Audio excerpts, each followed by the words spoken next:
She vanished in 1982. 40 years later, AI recreated her face and solved a case gone cold for decades.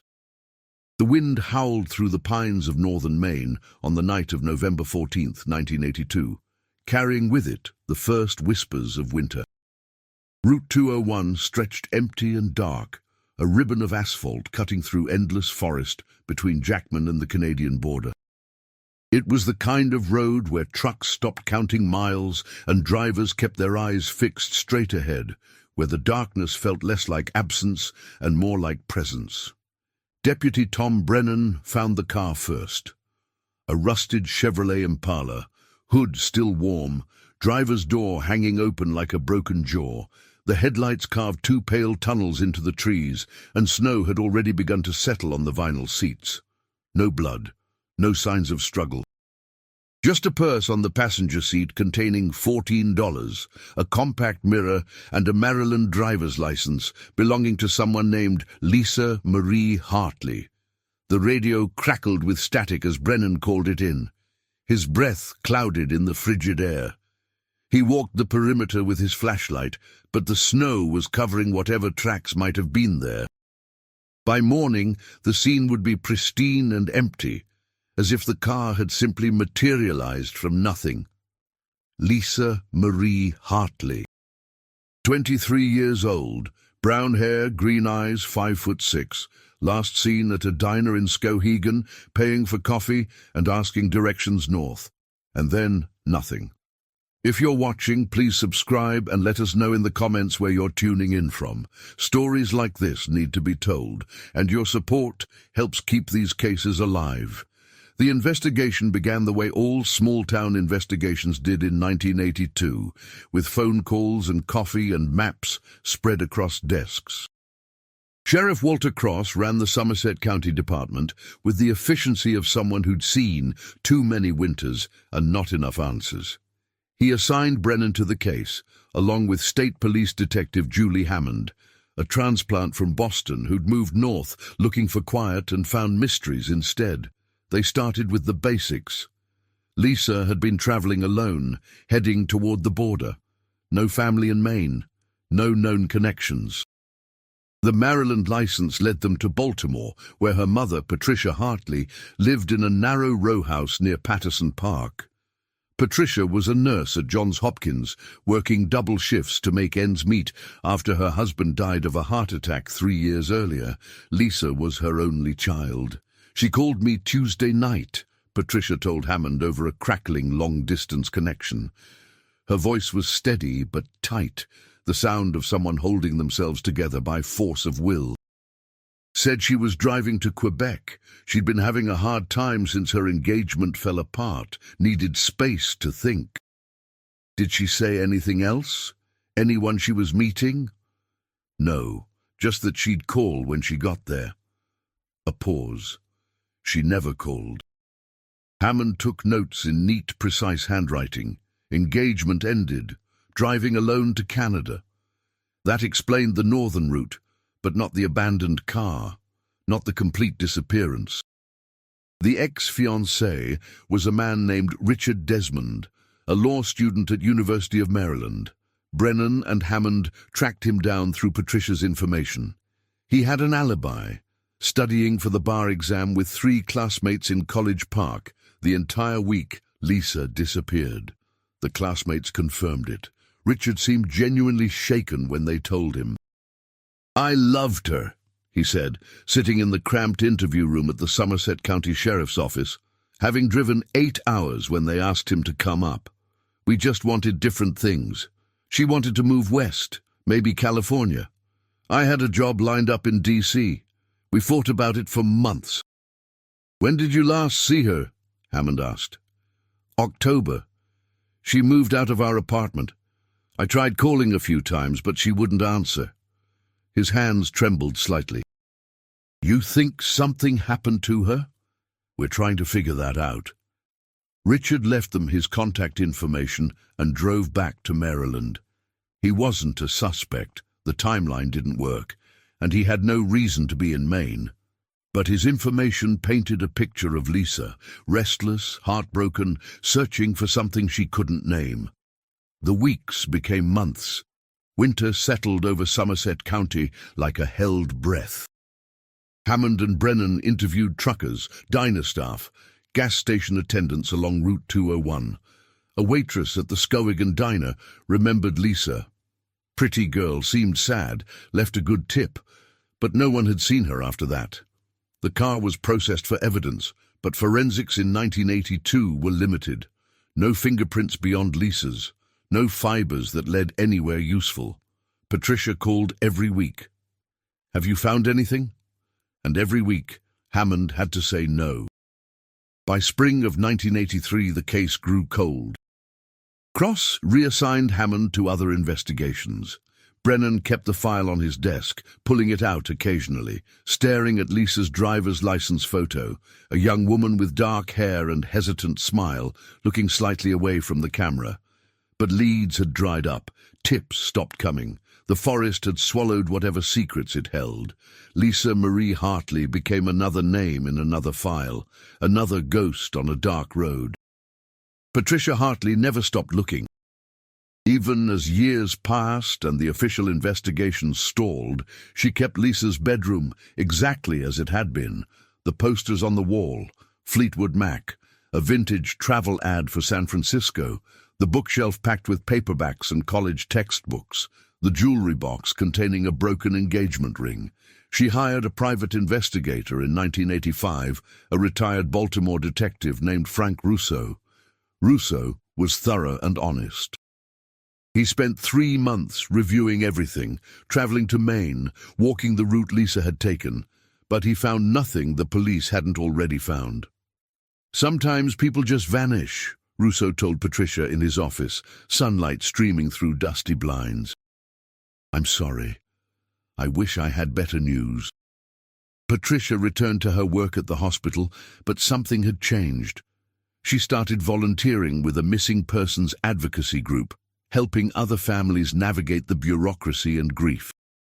She put up flyers every November 14th, the anniversary of Lisa's disappearance, stapling them to telephone poles in Baltimore, even though her daughter had vanished 600 miles north. People began to know her story. "That's Patricia Hartley," they'd whisper. "Her daughter disappeared in the 80s. Some offered sympathy, others avoided her, as if loss might be contagious." In 1995, Patricia retired from nursing.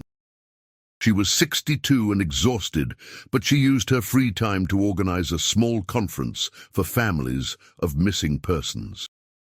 20 people showed up at a church basement in Baltimore.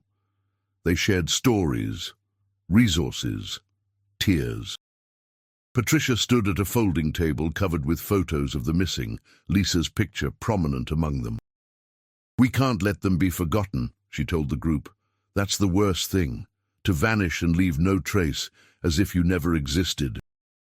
A woman named Gloria Chen approached her afterward.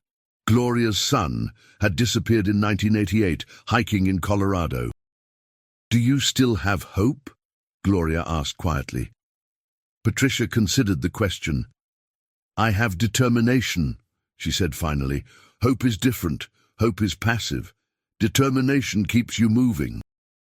They became friends, these women bound by absence. They wrote letters to senators, pushed for databases, attended vigils. In 2000, when the internet made information sharing easier, Patricia learned to use a computer. She created a website for Lisa, posting everything she knew, asking anyone with information to come forward. The tips that came in led nowhere. Someone thought they saw Lisa in Portland, Oregon in 1993, but the woman turned out to be someone else. Another caller claimed Lisa had joined a commune in Vermont. Another dead end. Patricia investigated every lead with Russo's patient methodology, documenting everything in 3-ring binders that filled a bookshelf in her living room.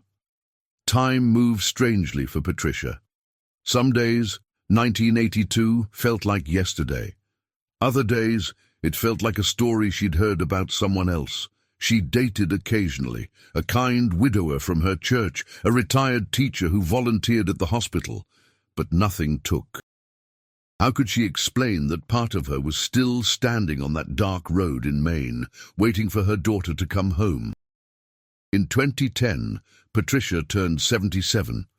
Her hands had developed arthritis, making it harder to type. Her vision was failing, but she still maintained Lisa's website, still answered emails from people offering theories or support. One email came from a woman named Dr. Rebecca Torres, a forensic anthropologist at Boston University.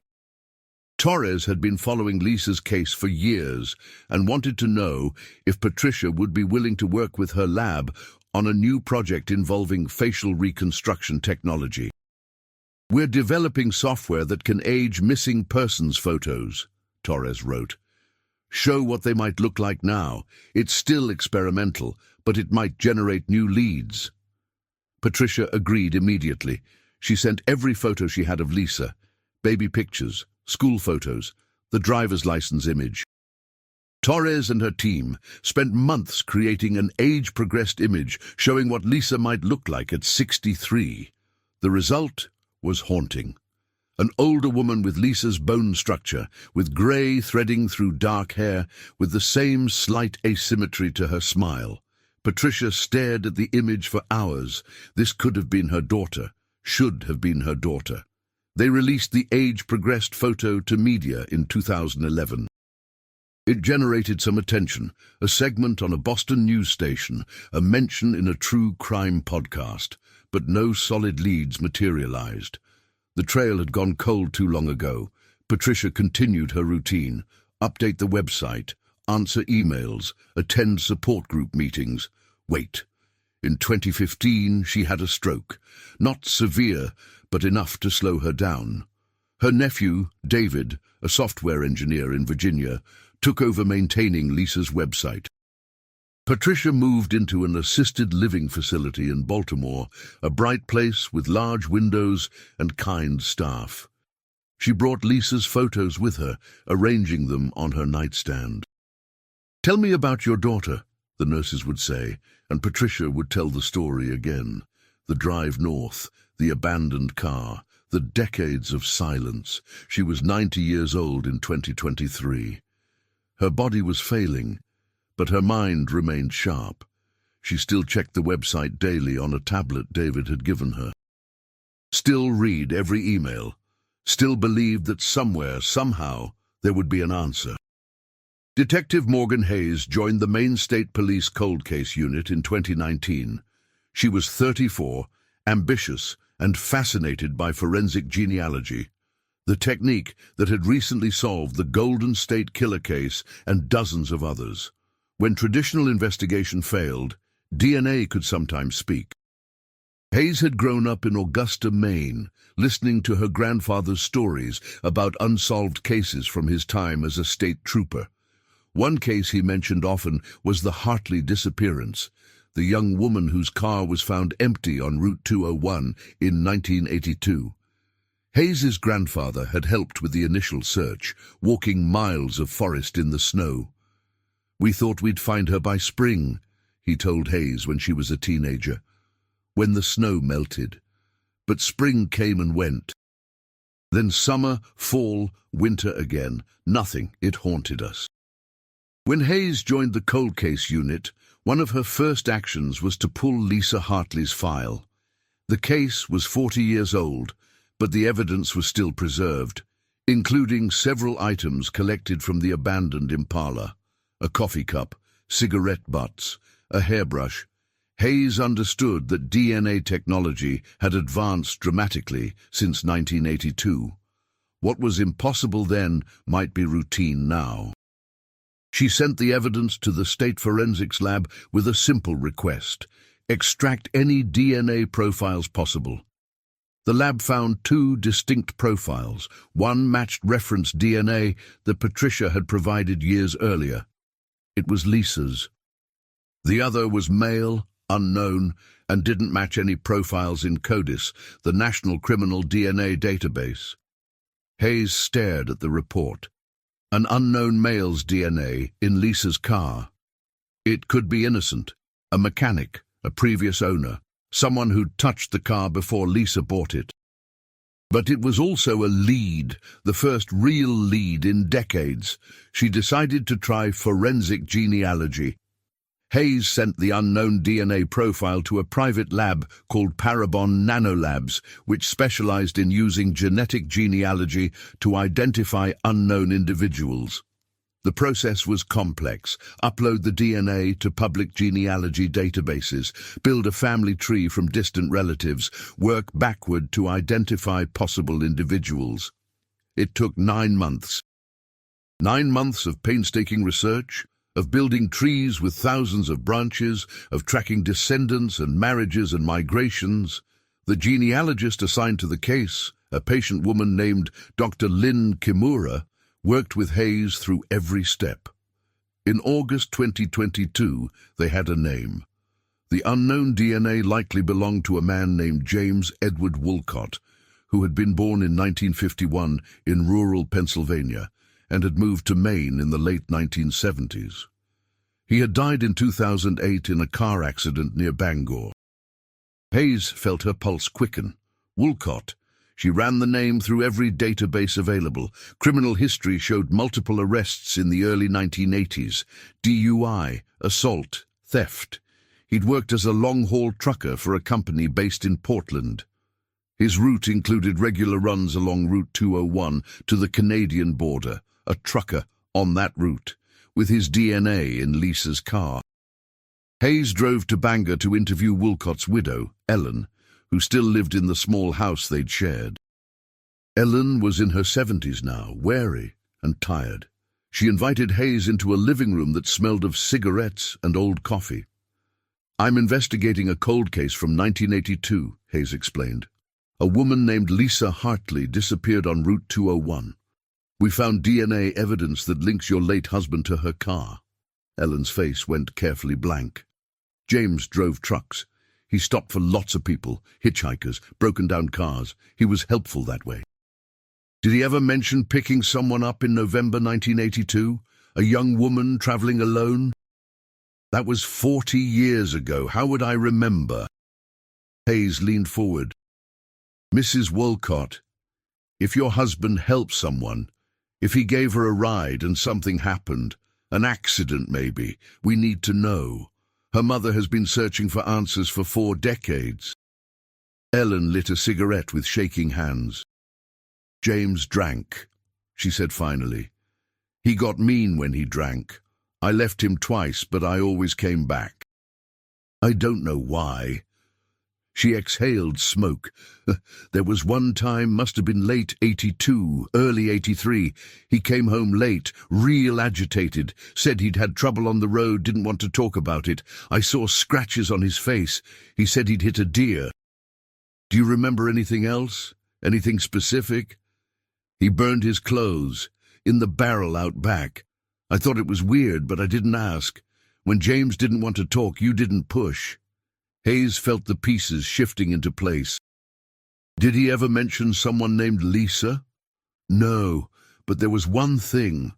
Ellen stubbed out the cigarette. "Few years before he died, he got drunk on the anniversary of something. November, I think. Kept saying he was sorry, that he didn't mean for things to go that way. I asked what he meant, and he told me to shut up." Hayes thanked Ellen and left. Back in her car, she sat for a long moment thinking. James Wolcott had been on Route 201 in November 1982. His DNA was in Lisa's car. He'd come home with scratches and burned his clothes. He'd carried guilt for years. But without Wolcott alive to question, without a body, Hayes couldn't prove what had happened. The case was advancing, but still incomplete. She needed to find Lisa. Hayes returned to the original search area with new determination. She studied topographical maps, reviewed weather reports from November 1982, consulted with search and rescue experts about where someone might hide a body in dense forest during an early snowstorm. The problem was scope. The forests around Route 201 stretched for miles, interrupted only by logging roads and streams. 40 years of growth had changed the landscape. Trees had fallen, new ones grown. Any physical evidence would be scattered, degraded, or buried. Hayes applied for a grant to bring in ground-penetrating radar equipment and a team from the University of Maine's Forensic Anthropology Department. Dr. Rebecca Torres, the same professor who'd helped Patricia with age progression years earlier, jumped at the opportunity to assist. In October 2022, they began systematic searches of the forest near where Lisa's car had been found. The team moved in grids, marking territory, scanning the ground. It was slow, tedious work. Days passed without finding anything significant: old trash, animal remains, logging debris. On the fourth day, the radar detected an anomaly about 200 yards from the road, in a depression near a dried streambed. The signal suggested something buried approximately 3 feet down. Hayes and Torres supervised as the team carefully excavated the site. The soil was rocky, difficult. They worked with brushes and trowels, preserving the integrity of whatever they might find. Bones emerged slowly, first a femur, then ribs, then the delicate architecture of a hand. Human remains, definitely, but preserved poorly, scattered by animals over the years, broken by frost and root systems. Torres worked with infinite patience, documenting every fragment. It took 3 days to recover everything they could find. Back at the lab, she began the process of analysis. The skeleton was female, approximately 5'6", showing no signs of previous major injuries or dental work that would make identification straightforward. The remains had been in the ground for decades, consistent with the 1982 timeline. But without dental records for comparison, without clear identifying features, they couldn't definitively say this was Lisa. They needed DNA. Torres extracted bone fragments and sent them to the lab. The process took weeks. Degraded DNA was notoriously difficult to work with. Hayes waited, calling Patricia regularly with updates. Patricia was 90 now, frail but alert. "Tell me when you know for certain," she said. "I've waited this long. I can wait a little longer." The DNA results came back in December 2022. Mitochondrial DNA extracted from the bone fragments matched Patricia's reference sample. It was Lisa. After 40 years, they'd found her. Hayes made the call to Patricia on a cold morning, snow falling outside her office window. "Mrs. Hartley, we've identified the remains. It's your daughter. I'm so sorry." Silence on the line, then a sound that might have been a sob or a laugh, or both. "Thank you," Patricia whispered. "Thank you for not giving up." But Hayes still had questions. How had Lisa ended up in that forest? What had happened on Route 201 that November night? She turned her attention to building the complete narrative. James Wolcott's truck routes, his history, his movements that week. She interviewed former colleagues, pulled old logbooks from the trucking company's archives. The picture emerged slowly. Wolcott had been driving north on November 14, 1982, hauling lumber to the border. His logs showed he'd left Portland around 3 p.m., should have reached the border by midnight. But there was a gap, several hours unaccounted for between Skowhegan and the border crossing. Hayes believed she knew what had happened now. Lisa's car had broken down, or she'd pulled over, perhaps lost. Wolcott had stopped, maybe genuinely trying to help at first. But something had gone wrong. An argument, an advance rejected, alcohol and anger mixing into violence. The scratches Ellen mentioned, the burned clothes, the burial in the forest. Without Wolcott to confess, Hayes couldn't prove every detail. But the evidence told a story. A young woman traveling alone, a trucker with a violent history, a brief and terrible encounter on a dark road. In January 2023, the Maine State Police held a press conference. Hayes stood at a podium, flanked by Torres and Captain Lewis from the cold case unit. She explained how forensic genealogy and modern technology had identified both the victim and the primary suspect in a 40-year-old case. The story went national. Major networks picked it up. After 40 years, DNA solves main mystery. Patricia Hartley appeared in some of the coverage, looking tiny and ancient on camera, but speaking with clear determination. "I'm grateful to everyone who never gave up," she told reporters, "especially Detective Hayes. She gave me something I thought I'd never have: answers." Hayes visited Patricia in Baltimore shortly after the press conference. They sat in the assisted living facility's common room, Patricia's gnarled hands wrapped around a cup of tea. "I used to imagine her living somewhere," Patricia said quietly. "Maybe with amnesia. Maybe she'd started a new life and couldn't remember us. Terrible things to hope for, but better than this truth." "I'm sorry we couldn't save her," Hayes said. "You did save her," Patricia corrected. "You brought her home. She's not lost anymore." Lisa's remains were released to the family in February 2023. Patricia arranged a funeral at the same church where Lisa had been baptized. David helped with the arrangements. Friends from Patricia's support group attended. Dr. Torres came from Boston. Detective Hayes drove down from Maine. The service was simple and beautiful. A minister spoke about persistence and love and the strange mercy of endings. Patricia sat in the front row, David beside her, both of them crying quietly. They buried Lisa next to her father in a cemetery near Patterson Park. The headstone read, "Lisa Marie Hartley, 1959-1982, lost but never forgotten, found and finally home." After the funeral, a small gathering assembled at Patricia's old house. David had kept it maintained. People shared stories about Lisa, about Patricia's tireless advocacy, about the importance of never giving up on the missing.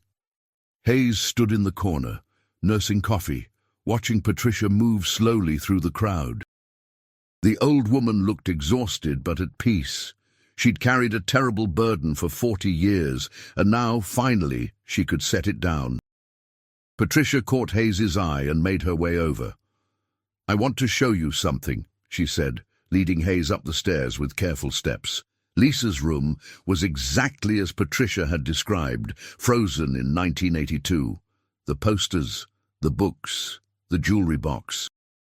Patricia opened the closet and pulled out a shoebox filled with letters. "I wrote to her," Patricia explained. "Every year on her birthday, told her what was happening in the world, what I was doing, how much I missed her." She held the box carefully. Seemed crazy, but it helped. "It's not crazy," Hayes said gently. "I can stop now," Patricia said. "I can let her rest." She put the box back in the closet. "Thank you for giving me that gift." In the months following Lisa's burial, Hayes received commendations for her work on the case.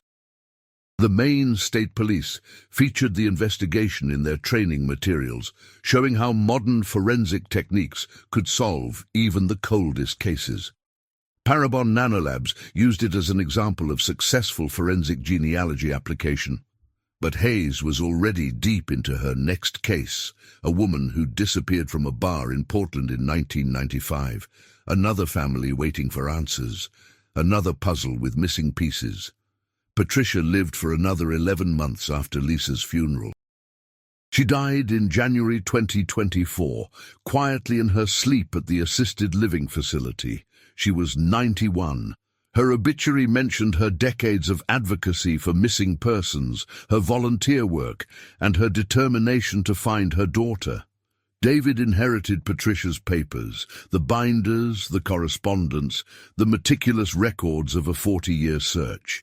He donated them to the Maryland Historical Society, where they became part of a collection documenting families affected by missing persons cases.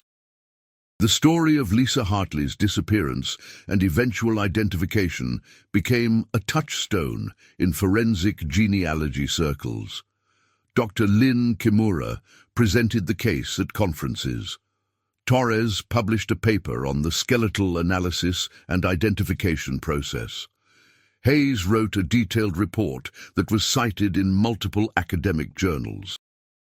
But beyond the professional recognition, the case represented something more fundamental: the power of persistence, the importance of technology in service of justice, and the profound human need for answers. In 2024, Patricia's nephew David worked with a documentary filmmaker to tell the complete story of Lisa's disappearance and the investigation that finally solved it. The film was titled The Road Home and premiered at a film festival in Boston. The documentary traced everything: Lisa's life before her disappearance, the initial investigation in 1982, Patricia's decades of searching, and Hayes's forensic genealogy breakthrough. It interviewed Ellen Wolcott, who had been reluctant at first but finally agreed to speak on camera about her late husband. "I didn't know for sure what he'd done," Ellen said, looking older than her years. "But I had suspicions. I feel guilty that I never said anything. Maybe if I had, Lisa could have been found sooner." The film also featured extensive interviews with Hayes and Torres, explaining the science behind forensic genealogy and how it was revolutionizing cold case investigations. They walked through the forest where Lisa's remains were found, showing how the team had methodically searched and excavated the site. The most powerful segment featured footage of Patricia from various points in her life: young and grieving in 1983, middle-aged and determined in 1995, elderly but still fierce in 2023. Her voice narrated parts of the film through archived interviews. "People ask me how I kept going," Patricia said in one clip from 2015. "I don't know, you just do, because giving up means accepting that she doesn't matter, that her life can just end without explanation. And I couldn't accept that." The documentary received critical acclaim and sparked renewed interest in forensic genealogy. Several police departments contacted Parabon Nanolabs about applying similar techniques to their own cold cases. Families of missing persons reached out to Hayes, hoping she could help find their loved ones. Hayes found herself becoming an inadvertent advocate for cold case investigations and the use of genetic genealogy. She gave talks at police academies, explaining the methodology and the ethical considerations involved. She emphasized the importance of persistence, of not letting cases remain forgotten simply because they were old. In one talk at the Maine Criminal Justice Academy, a young recruit raised his hand. "Do you think every cold case can be solved now?" Hayes considered the question carefully. "No," she said honestly. "Some cases won't have recoverable DNA. Some families won't have living relatives for comparison. Some evidence is truly lost. But more cases can be solved than we thought possible even 10 years ago. And we owe it to families like the Hartleys to keep trying." The documentary also highlighted the darker aspects of the story: James Wolcott's history of violence, the ways the system had failed to stop him despite multiple arrests, the vulnerability of women traveling alone in the 1980s. It didn't shy away from difficult questions about accountability and prevention. Ellen Wolcott's daughter, whom James had raised but who had chosen to remain anonymous, provided a statement for the film. "I loved my father, but I can't excuse what he did. If Lisa had been found in 1982, maybe he would have faced consequences. Maybe he wouldn't have spent the rest of his life free while her family suffered." The film ended with footage of Lisa's gravestone, fresh flowers placed there by David. Patricia's voice played over the image. "I hope other families see this and know they shouldn't give up. Technology changes. People come forward. Sometimes, after decades of darkness, there's finally light." The case of Lisa Marie Hartley became a teaching example in forensic science programs across the country. Students studied how Hayes had approached the investigation, how the genealogist had built the family tree, how Torres had analyzed the skeletal remains. It demonstrated the interdisciplinary nature of modern forensic investigation, combining traditional detective work with cutting-edge science. At Boston University, Dr. Rebecca Torres developed a new course on forensic anthropology in cold cases, using Lisa's case as a central example. She brought Hayes in as a guest lecturer, and the two women became friends, collaborating on several other cases. In 2025, on what would have been Lisa's 66th birthday, David organized a memorial event at the cemetery. It wasn't a sad occasion, but rather a celebration of persistence and resolution. Hayes attended, along with Torres, Kimura, and several members of Patricia's old support group. They stood around the grave, talking about Patricia, about Lisa, about the importance of remembering the missing. Someone had placed a vintage travel poster for San Francisco against the headstone, one of the posters that had decorated Lisa's bedroom, symbolizing dreams that were never realized. "Do you ever wonder what her life would have been like?" David asked Hayes quietly. "If that night had gone differently?" Hayes looked at the gravestone, the dates that marked such a brief life. "All the time," she admitted. "She might have made it to California, might have found whatever she was looking for." "My aunt used to say that Lisa was restless," David said, "always searching for something more. Maybe that's why the not knowing was so hard. Lisa was defined by movement, and then suddenly she was just gone, frozen in that moment." "But now she's home," Hayes said. "That's what Patricia wanted. That's what we gave her." The memorial concluded with each person placing a white rose on the grave. As people dispersed, returning to cars and continuing lives, Hayes lingered. She thought about all the other cases waiting for resolution, all the other families hoping for answers. Her phone buzzed. A message from Captain Lewis. Another case, another mystery, another chance to bring someone home.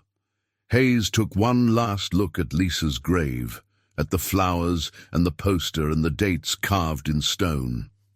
Then she turned and walked toward her car, toward the next investigation, toward whatever truth was waiting to be found. The wind moved through the cemetery trees, carrying with it the faint scent of early autumn. In the distance, a church bell tolled the hour. Life continued, as it always did, flowing around the fixed points of grief and resolution. But Lisa Hartley was no longer lost in the darkness of Route 201, no longer buried in an unmarked grave in the main forest. She was home, her story known, her memory preserved. And Patricia's 40-year vigil had finally ended, not in despair, but in the only kind of peace that comes from truth. Hard-won, long delayed, but real. The case files would remain open in archives and databases, a testament to what persistence and science could accomplish together. Future detectives would study it, future families would draw hope from it, and somewhere, in the intersection of old tragedy and new technology, justice had finally found its way home.